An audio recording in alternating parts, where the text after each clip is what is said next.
Hello everyone, welcome back. तो जैसे कि मैंने अपने टेलीग्राम ग्रुप में शेयर किया था कि मैं अपने छोटे अकाउंट का जो है पीएनएल शेयर करूँगा और ट्रेड्स कैसे लिए हैं वो एक्सप्लेन करूँगा कि मैं किस बिहाफ पे ट्रेड करता हूँ और मैं उनको कैसे एग्जिट करता हूँ। ठीक है, ये मैंने ट्रेड जो है 262 पे लिया था और 212 पे एग्ज़िट किया। ये क्यों किया मैं आपको बताता हूँ। जबकि मेरा इसका एसएल जो था 218 था, 218 के हिसाब से था। और मैं इसका अब आपको लॉजिक एक्सप्लेन करता हूँ।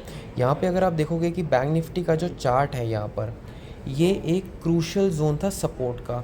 यहाँ पे बैंक निफ्टी ने डब्ल्यू पैटर्न बना के एक अप मूव दिया था। उसी तरीके से अगर आप यहाँ पर अब देखोगे स्ट्रक्चर के अंदर, तो प्राइस ये एक पुल बैक लिया, ये एक हाई क्रिएट हो गया, प्राइस नीचे आया, ये एक हाई क्रिएट हो गया। ठीक है, प्राइस नीचे आया, एक ऊपर गया, हाई क्रिएट। तो लोअर हाइज फॉर्मेशन हो रही थी। बट उसके बाद जो है क्रूशल सपोर्ट के पे आने के बाद यहाँ पर अगर आप देखोगे ये एक डब्ल्यू पैटर्न था। ये यहाँ पर एस एल जितने भी थे वो हिट हो गए, यहाँ पर भी एस एल एब्जॉर्ब हो गए। तो मेरी एंट्री यहाँ पर हुई क्योंकि यहाँ पर डबल एस एल एब्जॉर्ब हो चुके थे।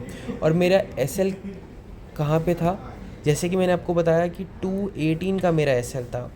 तो अगर आप यहाँ पर देखोगे तो ये 220 की लाइन आ रही है, तो 218 के आसपास मेरा एस एल था। 262 पे मेरी एंट्री थी। और मेरा जो नेक्स्ट टारगेट क्या बन के आता, ये अगर आप देख रहे हो, ये पुल बैक, ये वाला जो हाई है अप्रॉक्सीमेटली 330 का हाई है। तो मेरे टारगेट कितना हो गया, 90 रुपीज़ का हो गया। और मेरा एस एल कितना था, अप्रॉक्सीमेटली 40 रुपीज़ का था। तो 1:2 का इसके अंदर मेरा रिस्क टू रिवॉर्ड रेशियो था। बट जैसे ही मेरा एस एल हिट हुआ, आप देख रहे हो कि इसी कैंडल ने थोड़ी क्लोजिंग नीचे दे दी, एक स्पाइक आ गया, तो जिसकी वजह से मैंने उस पर एग्ज़िट कर दिया। बेशक उसके बाद जो है बैंक निफ्टी ने एक पुल बैक दिया, यहाँ पे 260 तक वापस आया।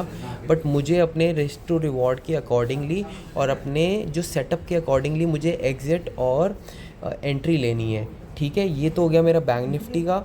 अब मैं फिन निफ्टी का आपको बताता हूँ कि मैंने फिन निफ्टी के अंदर सेकंड जो ट्रेड लिया वो किस भी हाफ पर लिया।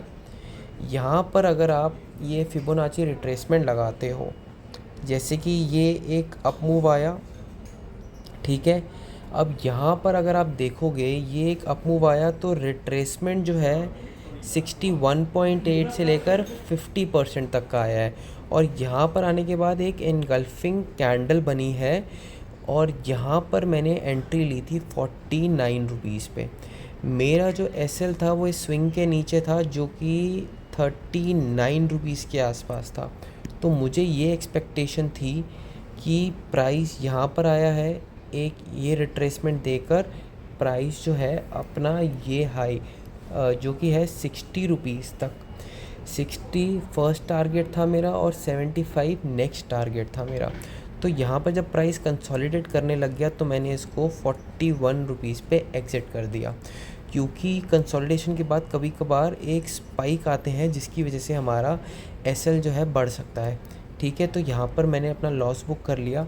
अब थर्ड ट्रेड का जो है लॉजिक, यहाँ पर अगर आप देखोगे 35.8 पर लिया है और 42 पे एग्ज़िट किया है, जबकि ये अभी 50 चल रहा है। तो मैंने अपने रिस्क टू रिवॉर्ड के अकॉर्डिंगली किया है। और अगर मैं इसको अब आपको इस पे लेके चलूँ, यहाँ पर अगर आप देखोगे ये जो है ये रेजिस्टेंस लेवल था हमारा। यहाँ पर जब प्राइस यहाँ पर मल्टीपल टाइम्स यहाँ पर कंसोलिडेट करके नीचे आया और फिर यहाँ पर अगर आप देखोगे ये कंसोलिडेट करने लग गया, तो ये वाला जो एरिया था ये मेरा एक टारगेट था एक स्पाइक के लिए। तो जैसे ही ये ग्रीन कैंडल बनी, मैंने इसके आसपास मैंने एग्ज़िट कर दिया। और उसके बाद आप देख रहे हो नीचे आया, अब यहाँ पर कंसोलिडेशन हो रही है। ये कंसोलिडेशन के बाद ब्रेकआउट आएगा तो फिर निफ्टी के अंदर एक अप मूव दोबारा आ सकता है। बट इसके अंदर जो अगर आप चार्ट पर देखोगे यहाँ पर, तो मेरा एस एल कितना था यहाँ पर आपको मैं बताता हूँ। यहाँ पर अगर आप जाओगे तो ये देखो, ये वाला वो एरिया है, यहाँ पर ये कंसोलिडेशन हुआ। ये प्राइस अगर आप देखोगे तो ये हायर साइड पे कंसोलिडेट होने लग गया और जैसे ही ये स्पाइक आया तो मैं ये 42 के आसपास मैं यहाँ पर एग्ज़िट ले लिया।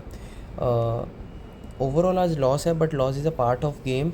अब जैसे आप देख रहे हैं कि यहाँ पर जो है एक स्पाइक आता जा रहा है, 56 हो चुका है, बट कोई इशू नहीं है। मैंने अपने रिस्क टू रिवॉर्ड के अकॉर्डिंगली ट्रेड किया था, तो जो मेरे सेटअप बने थे ये छोटे अकाउंट के अंदर, मैंने उसके हिसाब से आपको अपनी साइकोलॉजी समझानी चाहिए। बस आज के लिए इतना ही। Please do like share and subscribe. Thank you.